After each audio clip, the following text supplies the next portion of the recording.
इस वीडियो में बताई गई सारी जानकारी पब्लिक प्लेटफॉर्म पर उपलब्ध है। इसमें ऐसी कोई जानकारी नहीं दी गई है जिससे हमारे सुरक्षा बलों की गोपनीयता भंग होती है। डिफेंस डिटेक्टिव सेना का सम्मान करता है और उन्हीं जानकारियों के आधार पर काम करता है जो सार्वजनिक रूप से मौजूद।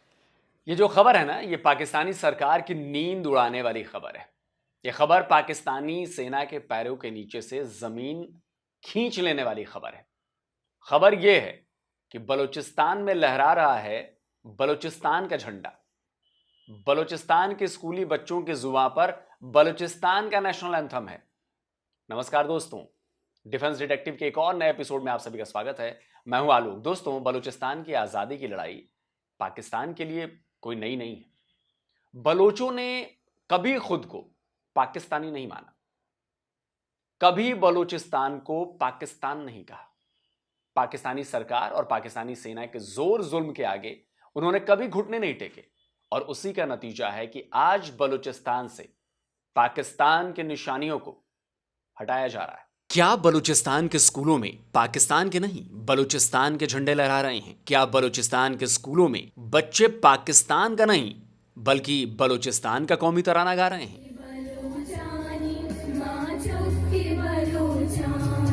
ये सवाल इसलिए क्योंकि पाकिस्तान की नेशनल असेंबली के मेंबर और पाकिस्तान की जमीयत उलमाए इस्लाम के नेता मौलाना अब्दुल गफूर हैदरी ने एक सनसनीखेज बयान दे डाला है। मौलाना अब्दुल गफूर ने कहा है कि बलूचिस्तान के स्कूलों में अब पाकिस्तानी झंडे नहीं लहराते। मौलाना गफूर ने ही कहा है कि बलोच अब अपना राष्ट्रगान यानी अपना कौमी तराना गा रहे हैं, पाकिस्तान का नहीं। पाकिस्तान के सभी मेन स्ट्रीम मीडिया से गायब यह खबर द बलूचिस्तान पोस्ट ने छापी है ना? कमाल की बात। अगर कोई बलोच सेपरेटिस्ट कहता, कोई बलोच फाइटर कहता तो समझ में आता था, लेकिन जमीयत उलेमाए इस्लाम के नेता और सेनेटर अब्दुल गफूर का यह कबूलनामा बलूचिस्तान की बदलती तस्वीर की पूरी कहानी बयां कर रहा है।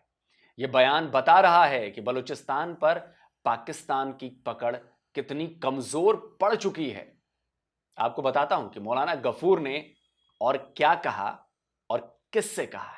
तो सीनेटर मौलाना अब्दुल गफूर हैदरी ने यह बयान पाकिस्तान की national assembly standing committee on information and broadcasting के सामने दिया है। इस्लामाबाद में 6 फरवरी को इंफॉर्मेशन एंड ब्रॉडकास्टिंग की स्टैंडिंग कमेटी की बैठक बुलाई गई थी। यह कमेटी ऑफ नेशनल असेंबली का एक्स, जिसे पहले हम ट्विटर के नाम से जानते थे, वो अकाउंट है। देखिए, इसमें 6 फरवरी की इस मीटिंग का नोटिफिकेशन भी पोस्ट किया गया था। इस कमेटी के 19 मेंबर्स में से एक मौलाना अब्दुल गफूर भी हैं।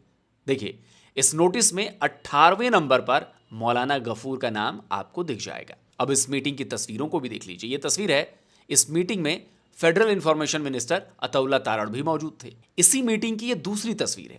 देखिए, इसमें आपको मौलाना गफूर हैदरी भी नजर आएंगे। ये रहे। तो इसी मीटिंग के दौरान बलूचिस्तान में सिक्योरिटी इशू और पॉलिटिकल सिचुएशन पर चर्चा छिड़ गई और इसी चर्चा के दौरान मौलाना हैदरी ने फेडरल मिनिस्टर तारड़ की मौजूदगी में कमेटी के सभी मेंबर्स के सामने बलूचिस्तान का सच उगल दिया, बता डाला। मौलाना ने कहा कि बलूचिस्तान के लोगों की नाराजगी और उनकी शिकायतें इस लेवल तक पहुंच चुकी हैं कि अब बलूचिस्तान में खुलेआम पाकिस्तान विरोधी नारे लगाए जा रहे हैं। उन्होंने बताया कि बलूचिस्तान के स्कूलों से पाकिस्तानी झंडे उतार लिए गए हैं, वहां पर बलूचिस्तान के झंडे लहरा रहे हैं। स्कूलों में पाकिस्तान का कौमी तराना नहीं बल्कि बलूचिस्तान का कौमी तराना गाया जा रहा है। मौलाना अब्दुल गफूर हैदरी ने इस मीटिंग के दौरान बलोच नेता अकबर बुगती की हत्या से लेकर महरंग बलोच तक की बात की।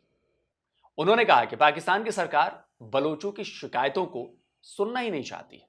असल में मौलाना गफूर ने नेशनल असेंबली के मेंबर्स को वो आईना दिखा दिया था जिससे वो हमेशा मुंह फेरे रहते हैं। बलूचिस्तान में पाकिस्तान की एट्रोसिटी, उसका जो दर्द है वो दुनिया को दिखाई दे रहा है, लेकिन पाकिस्तान की नेशनल असेंबली में बैठे इन सियासतदानों को बलोचों के दर्द से कोई मतलब नहीं रह गया है। उनके लिए बलोच कोई इशू नहीं है। दुनिया जानती है कि ब्रिटिश कब्जा हटने के बाद 27 मार्च 1948 तक बलूचिस्तान एक आजाद रियासत थी, लेकिन 27 मार्च 1948 को मोहम्मद अली जिन्ना ने अपनी फौज भेजकर जबरन उस पर कब्जा कर लिया था और बलोच आज भी उस दिन को काले दिन के तौर पर मनाते हैं और जिन्ना को खुलकर धोखेबाज बताते हैं। जो ही पाकिस्तान बना, एक मसला तो बलूचिस्तान में पैदा हो गया। बलोच ने यह कहा कि हम तो पहले से मुसलमान थे अब हमें क्या ज़रूरत एक अलग मुल्क बनाने की। तो जिन्ना साहब ने उसी वक्त ये कहा था कि खान खलात से कि ये तुम्हारी अलग रियासत होगी। खैर बाद में फ़ौज को भेजना पड़ा, वो बात उधर ख़त्म हो गई। उन्होंने सच्ची बात यह है कि वादा खिलाफ़ी की, जिन्ना साहब ने वादा खिलाफ़ी की, और बलोच आज भी हमें इस बात की याद दहानी कराते हैं। हम ये देखते हैं कि अगस्त 11 1947 की जो ट्रीटी है मुस्लिम लीग और कल्लात की रियासत के दरमियान, उसमें मुस्लिम लीग इस बात को एंडोर्स करती है कि आप एक आज़ाद रियासत के तौर पे एग्जिस्ट करेंगे और हम इसको रिकग्नाइज़ करते हैं।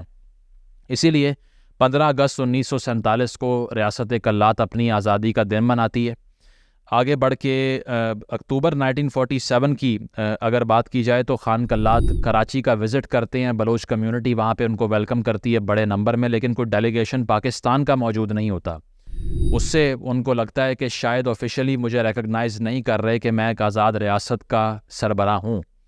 ये वो विज़िट है जिसमें जना साहब पहली बार खान कल्लात को कहते हैं कि आप पाकिस्तान का फॉर्मली हिस्सा बन जाइए, जिससे वो इनकार करते हैं, इनसिक्योर हो जाते हैं। इनसिक्योरिटी में ब्रिटिश गवर्नमेंट से फोर्स और सिक्योरिटी मांगते हैं जो उनको नहीं मिलती, और उसके बाद वही होता है जिसका खान कल्लात को भी शायद डर था, क्योंकि मार्च 1948 में पाकिस्तान की तरफ से वहाँ पर पसनी, जीवनी और तुर्बत में जाकर एक ऑपरेशन किया जाता है और वो इलाके पाकिस्तान के ज़ेर इंतज़ाम आ जाते हैं। तो आप ये तसव्वुर कीजिए कि दरमियान में रियासत कल्लात और चारों तरफ हमने ये देखा कि पाकिस्तान का तसल्लुत कायम हुआ। तो ये सूरत हाल देखते हुए खान कल्लात ने यही दुरुस्त समझा कि बजाय कि हम मज़ीद रेजिस्ट करें, अपने रिसोर्स को एग्जॉस्ट करें, तो पाकिस्तान का एक्सेशन डॉक्यूमेंट उन्होंने साइन कर दिया। लेकिन इसका ये मतलब नहीं है कि इससे जो वहाँ पर आवाज़ें थीं इस एक्सेशन के ख़िलाफ़, जैसे इससे पहले वहाँ की असम्बली से रेजोल्यूशन पास हो चुकी थी कि हमने आज़ाद रियासत रहना है, वो दब जाएंगी, वो नहीं दबी। और उस दिन से बलूचिस्तान के लोगों ने पाकिस्तान से आज़ादी के लिए मशाल थाम ली। उसी दिन से बलूचिस्तान के लोग दुनिया भर में अलग अलग फोरम पर बलूचिस्तान की आज़ादी की आवाज़ बुलंद कर रहे हैं। बलूचिस्तान में भी आज़ादी की आवाज़ खूब बुलंद हुई थी। इसमें कभी तेजी आई, कभी ये सुस्त पड़ा, लेकिन सबसे बड़े बलोच नेता अकबर बुगटी की हत्या के बाद बलूचिस्तान में हथियारबंद आज़ादी की लड़ाई तेज हो गई। बुगटी की हत्या बलोचों के साथ पाकिस्तान का दूसरा सबसे बड़ा धोखा था। पहला 1948 में तब मिला था जब मोहम्मद अली जिन्ना ने खान ऑफ कलात को किया वादा तोड़कर बलूचिस्तान पर कब्जा कर लिया था, और दूसरा तब के पाकिस्तानी प्रेसिडेंट परवेज मुशर्रफ ने किया था जब बातचीत और समझौते की बात कहकर उन्होंने अकबर बुगटी की हत्या करवा दी थी। नवाब अकबर बुगटी बलोच आंदोलन के सबसे बड़े नेताओं में शामिल रहे। परवेज मुशर्रफ ने प्रेसिडेंट बनने के बाद उनसे बातचीत की पेशकश की थी, लेकिन बातचीत की आड़ में मुशर्रफ ने बुगटी के खिलाफ मिलिट्री ऑपरेशन के ऑर्डर दे दिए और 26 अगस्त 2006 में कोहलू की पहाड़ियों में छिपकर रह रहे बुगटी को पाकिस्तानी आर्मी ने मार डाला था। पाकिस्तानी आर्मी की पीआर विंग ISPR ने न केवल इस बात को प्रेस कॉन्फ्रेंस करके बताया था, बल्कि मीडिया को उस गुफा तक भी लेकर गई थी जहां यह एनकाउंटर किया गया था। ब्रिटिश न्यूज़पेपर गार्जियन की खबर 28 अगस्त 2006 की है, यानी बुगटी के एनकाउंटर के 2 दिन बाद की। यह खबर बता रही थी कि बुगटी के मारे जाने के बाद बलूचिस्तान में कैसे विरोध की आग धधक उठी थी। इसके बाद से आज तक बलूचिस्तान कभी शांत नहीं हुआ। आज भी हर दिन बलूचिस्तान में कहीं ना कहीं बम फटते हैं, कहीं ना कहीं गोलियां चलती हैं, कहीं ना कहीं खून खराबा होता है। बलूचिस्तान लिबरेशन आर्मी और बलूचिस्तान लिबरेशन फ्रंट जैसे हथियारबंद आजादी की लड़ाई के लिए पाकिस्तानी सेना से दो दो हाथ कर रहे हैं। साल 2024 में पाकिस्तान में सैकड़ों आतंकवादी हमले हुए। इन हमलों में वैसे तो 1177 लोग मारे गए थे, लेकिन इनमें पाकिस्तानी फौजियों की संख्या 685 थी। बलोच लिबरेशन आर्मी ने अपने हमलों का पूरा डेटा जारी किया था और यह बताया था कि 2024 में उसके हमलों में पाकिस्तानी आर्मी के 545 जवान मारे गए। 2005 में भी BLA लगातार पाकिस्तानी आर्मी को अपना निशाना बना रहा है। हाल के दिनों में BLA के हमलों में 50 से भी ज्यादा सिक्योरिटी फोर्सेस के जवान मारे जा चुके हैं। बलोचों ने बलूचिस्तान में केवल पाकिस्तान ही नहीं, चीन की गर्दन भी दबोची हुई है। CPEC से जुड़े कई कंस्ट्रक्शन साइट तक पर बलोच लड़ाके हमला कर चुके हैं और बलोचों की यह हथियारबंद लड़ाई पाकिस्तान को बहुत ज्यादा भारी पड़ रही है। असल में पाकिस्तान केवल जूते और लात की जबान समझता है। ऐसा नहीं है कि बलोच केवल बंदूकों के दम पर अपने हक की मांग कर रहे। बलोचों की एक बड़ी आबादी शांतिपूर्ण तरीके से अपना हक मांग रही है। बातचीत कर, धरना प्रदर्शन कर सरकार से बलोच और बलूचिस्तान के राइट्स मांग रही हैं। लेकिन पाकिस्तान की सरकार और पाकिस्तान की आर्मी हर बार उन्हें कुचलने में कोई कोर कसर नहीं छोड़ रहे। बलूचिस्तान में हर रोज पाकिस्तानी सिक्योरिटी एजेंसी किसी न किसी को अगवा कर लेती है। वो सोशल वर्कर हो सकता है, वो बलूचिस्तान के लिए आवाज उठाने वाला हो सकता है, कोई स्टूडेंट तो कोई वकील हो सकता है। बलूचिस्तान में ह्यूमन राइट्स और सिविल राइट्स का बहुत बुरे तरीके से वायलेशन हो रहा है। बलोचों के लिए आवाज उठाने वाली संस्था पांक ने 6 फरवरी को एक रिपोर्ट पब्लिश की है, जिसमें उन्होंने बताया है कि केवल 2024 में ही 619 फोर्स्ड डिसअपीयरेंस के मामले दर्ज किए गए थे। एक्स्ट्रा जुडिशियल किलिंग्स के 68 मामले और टॉर्चर के 339 केस सामने आए। एमनेस्टी इंटरनेशनल की रिपोर्ट बता रही है कि बलूचिस्तान में फोर्स्ड डिसअपीयरेंस के मामले 1980 से ही सामने आ रहे हैं, लेकिन 2001 के बाद से इसमें जबरदस्त तेजी आ गई। 2011 तक 10,000 से ज्यादा लोग गायब कर दिए गए। 2015 में बलोच नेता मामा कादिर बलोच ने बताया था कि बलूचिस्तान से 21,000 लोगों को लापता कर दिया गया। तो सोचिए कि अब तक तो ये नंबर्स 50,000 के पार हो चुके होंगे। लापता लोगों में कई काफी दिनों बाद छोड़ दिए जाते हैं, लेकिन कईयों को मार डाला जाता है। इसे पाकिस्तानी आर्मी की किल एंड डंप पॉलिसी कहा जाता है। और जब ये बलोच अपने बेटों, अपने पिता, अपने भाई को आज़ाद कराने की मांग को लेकर इस्लामाबाद जाते हैं तो उन पर लाठियां बरसाई जाती हैं, उन पर आंसू गैस के गोले दागे जाते हैं, उनसे आतंकवादियों जैसा सलूक किया जाता है। आज भी बलूचिस्तान में आम बलोचों का शांतिपूर्ण तरीके से विरोध प्रदर्शन जारी है, लेकिन पाकिस्तान को उनकी रत्ती भर फर्क नहीं है, रत्ती भर उनको परवाह नहीं। यही वजह है कि कई बलोचों ने हथियार के दम पर पाकिस्तान की दुम सीधी करने की ठानी है। इसी का नतीजा है कि आज बलूचिस्तान के कई इलाकों में पाकिस्तान का खुलकर विरोध हो रहा है। उसके झंडे को उतारकर बलूचिस्तान का झंडा फहराया जा रहा है। उसके कौमी तराने को छोड़कर बलूचिस्तान का कौमी तराना गाया जा रहा है।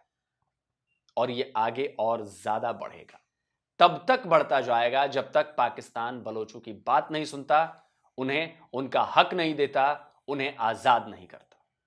दोस्तों, आपका इस पूरे मसले पर क्या कहना है? कमेंट में अपनी राय जरूर दीजिए। और जिन दोस्तों ने अभी तक डिफेंस डिटेक्टिव को सब्सक्राइब नहीं किया है तो भाई आपसे आग्रह अनुरोध है, चैनल को सब्सक्राइब करिए, क्योंकि यहां पर आपको मिलती है बिल्कुल ऑथेंटिक न्यूज विद रेफरेंस, कोई व्हाट्सएप ज्ञान नहीं।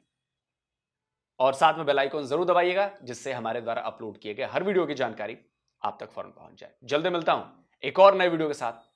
नमस्कार, जय हिंद। तो अगर आप चाहते हैं मुझसे बात करना, मुझसे कोई सवाल पूछना, तो फैन कॉल पर आप मुझसे कनेक्ट हो सकते हैं। फैन कॉल में ये सुविधा है कि आप अपने हिसाब से वहां पर जाकर टाइम स्लॉट बुक कर सकते हैं कि आपको फलाने दिन मुझसे बात करनी है, फलाने टाइम पे मुझसे बात करनी है। लेकिन ये भी बता दूं कि ये पेड सर्विस है,